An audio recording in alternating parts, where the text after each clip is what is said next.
Assalamualaikum warahmatullahi wabarakatuh. Shalom, perkenalkan nama saya Romson Roditama Pencernaur. Saya mahasiswa dari Politeknik Pembangunan Pertanian Medan, jurusan Perkebunan, Prodi Penyuluhan Perkebunan Presisi.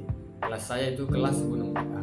Nah, di video berikut ini saya akan memberikan sedikit materi tentang hilirisasi komoditas perkebunan kelapa sawit. Nah, sebelumnya kalian tahu nggak sih hilirisasi perkebunan itu apa? Jadi, hilirisasi merupakan konsep yang semakin penting dalam upaya meningkatkan daya saing komoditas di pasar global, terutama untuk negara-negara penghasil bahan mentah. Salah satu komoditas utama Indonesia adalah kelapa sawit, yang memiliki peran signifikan dalam perekonomian nasional. Baik salah satu negara penghasil minyak terbesar di dunia, Indonesia menyuplai lebih dari 50% kebutuhan global. Sektor ini tidak hanya memberikan kontribusi besar terhadap pendapatan negara, tapi juga menciptakan lapangan kerja bagi jutaan orang, terutama di daerah pedesaan.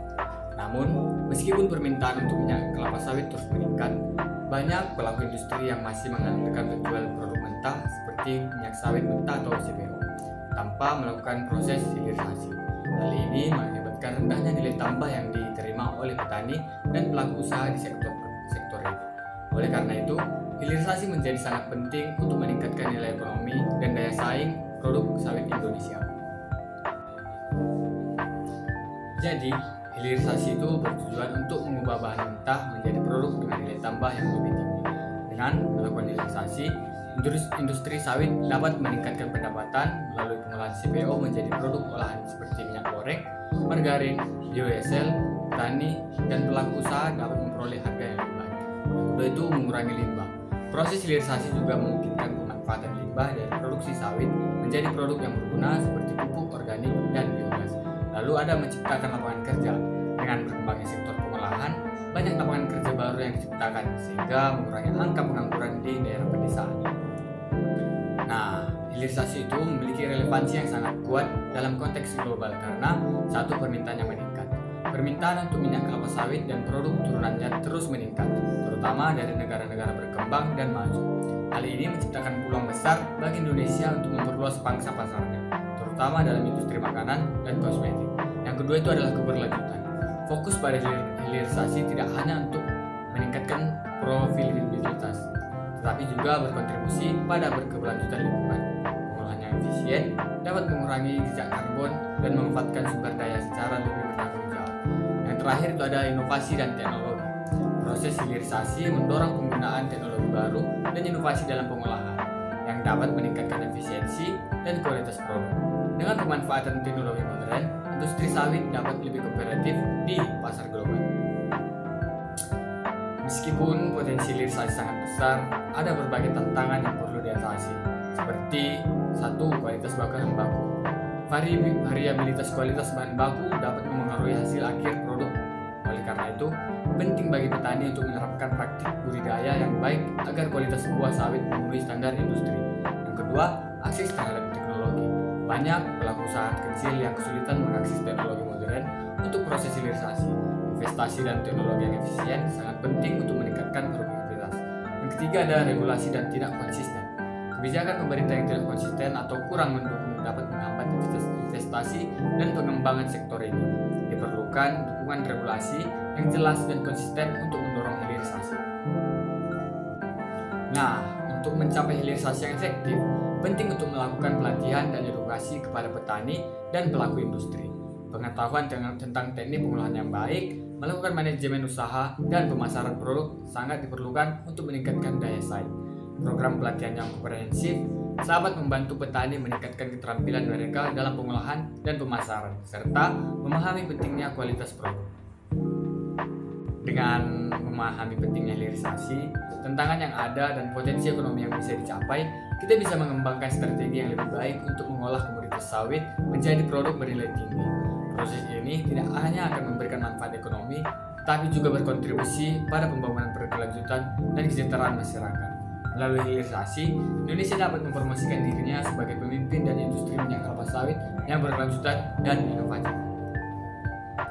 Jadi, kelapa sawit itu adalah pohon penghasil minyak yang berasal dari Afrika Barat. Namun, sekarang telah menjadi salah satu komoditas utama di Indonesia. Sawit memiliki keunggulan dalam hal produktivitas dibandingkan dengan sumber minyak nabati lainnya. 1 hektar perkebunan kelapa sawit dapat menghasilkan minyak dalam jumlah yang jauh lebih besar dibandingkan dengan tanaman lain seperti kedelai maupun bunga matahari. Jadi produk utama dari kelapa sawit itu ada seperti minyak sawit mentah atau CPO. Produk dasar yang dihasilkan dari pengolahan buah kelapa sawit atau CPO memiliki berbagai aplikasi, mulai dari industri makanan hingga non-makanan. Yang kedua itu ada minyak sawit rafinasi atau RBD. CPO yang telah melalui proses pemurnian untuk meningkatkan kualitas dan menghilangkan kontaminan. Produk ini lebih disukai untuk dikonsumsi karena aman dan memiliki rasa yang netral. Pasar global untuk minyak sawit terus berkembang. Permintaan meningkat dari berbagai sektor, termasuk makanan, kosmetik, biofuel, dan hilirisasi. Indonesia dapat memenuhi permintaan ini sambil meningkatkan nilai tambah dari produk sawit. Selain itu, dengan kesadaran yang meningkat tentang keberlanjutan, produk sawit yang diolah dengan baik dan ramah lingkungan akan lebih disukai oleh konsumen. Nah, di sini saya akan menjelaskan beberapa proses hilirisasi kepada teman-teman sekalian. Yang pertama itu adalah pengolahan awal. Yang pertama itu yang tahapnya itu mengumpulkan dan pemanenan. Proses dimulai dengan pemanenan buah kelapa sawit yang sudah matang. Pemanenan yang tepat waktu dan metode yang benar sangat penting untuk mendapatkan hasil yang optimal. Petani harus dilatih untuk memahami tanda-tanda kematangan buah dan teknik memanen yang efisien. Yang kedua itu adalah pengolahan CPO. Setelah buahnya dipanen, dilakukan proses ekstraksi untuk menghasilkan CPO. Proses ini melibatkan beberapa langkah seperti pembersihan buah. Buah kelapa sawit dibersihkan dari kotoran dan bahan lain yang tidak diinginkan. Yang kedua ada pengukusan. Buah kemudian dikukus untuk melembutkan daging buah dan mempermudah proses ekstraksi. Yang terakhir itulah ekstraksi. Minyak ekstraksi dari daging buah menggunakan mesin press atau metode lain. Proses ini penting untuk mendapatkan hasil minyak yang maksimal. Selanjutnya adalah pengolahan lanjutannya. Setelah mendapatkan CPO, langkah selanjutnya adalah pengolahan lanjutan untuk menghasilkan produk yang bernilai tinggi. Yang pertama itu langkahnya adalah rafinasi. CPO dirafinasi untuk menghilangkan kotoran, asam lemak bebas, dan bau. Proses ini melibatkan beberapa tahapan. Yang pertama adalah dekontaminasi, menghilangkan kotoran dan bahan asing dari CPO. Yang kedua adalah pembuangan asam lemak bebas, mengurangi kadar asam lemak bebas untuk meningkatkan kualitas minyak. Yang ketiga ada pemurnian warna, menghilangkan warna yang tidak diinginkan untuk meningkatkan daya tarik produk. Baru selanjutnya adalah produk turunan. Dari CPO telah dirafinasi, produk berikut adalah yang hasilnya seperti minyak goreng. Minyak goreng digunakan dalam industri makanan dan rumah tangga. Minyak sawit memiliki keunggulan dan stabilitas dalam umur simpanan. Yang kedua adalah margarin, bahan dasar untuk produk kue dan roti. Margarin yang dihasilkan dari minyak sawit memiliki tekstur dan rasa yang diinginkan. Yang ketiga ada sabun dan kosmetik. Minyak sawit juga digunakan dalam pembuatan sabun dan produk kecantikan karena sifatnya yang melembabkan. Yang keempat ada biofuel. Minyak sawit bisa diolah menjadi biodiesel yang ramah lingkungan dan dapat mengurangi ketergantungan pada bahan bakar fosil. Baiklah teman-teman sekalian, adapun manfaat hilirisasi yaitu adalah yang pertama, menambah nilai tambah. Hilirisasi memberikan nilai tambah yang signifikan terhadap produk. Misalnya, CPO yang dijual dengan harga rendah dapat diolah menjadi minyak goreng yang memiliki nilai jual yang lebih tinggi. Proses ini memungkinkan petani untuk mendapatkan harga yang lebih baik dan meningkatkan pendapatan mereka. Yang kedua ada diversifikasi ekonomi. Dengan hilirisasi, petani dan pelaku usaha dapat diversifikasi produk, mengurangi ketergantungan pada satu jenis komoditas. Ini sangat penting untuk ketahanan ekonomi, terutama di daerah yang bergantungan pada sumber pendapatan. Diversifikasi produk juga membantu mengurangi risiko yang terkait dengan fluktuasi harga pasar. Yang ketiga itu ada peningkatan pendapatan petani. Proses hilirisasi dapat meningkatkan pendapatan petani sawit dengan menjual produk olahan yang lebih kompleks.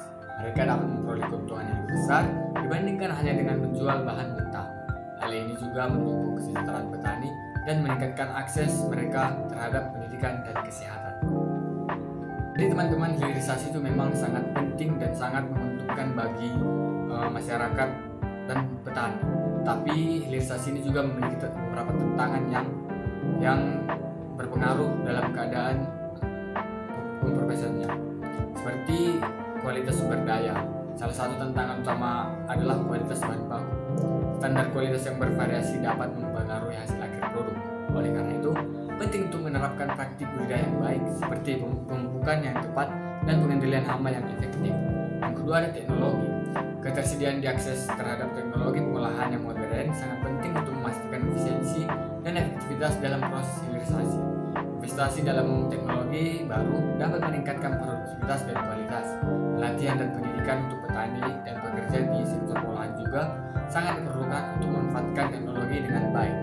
Yang ketiga ada regulasi dan kebijakannya.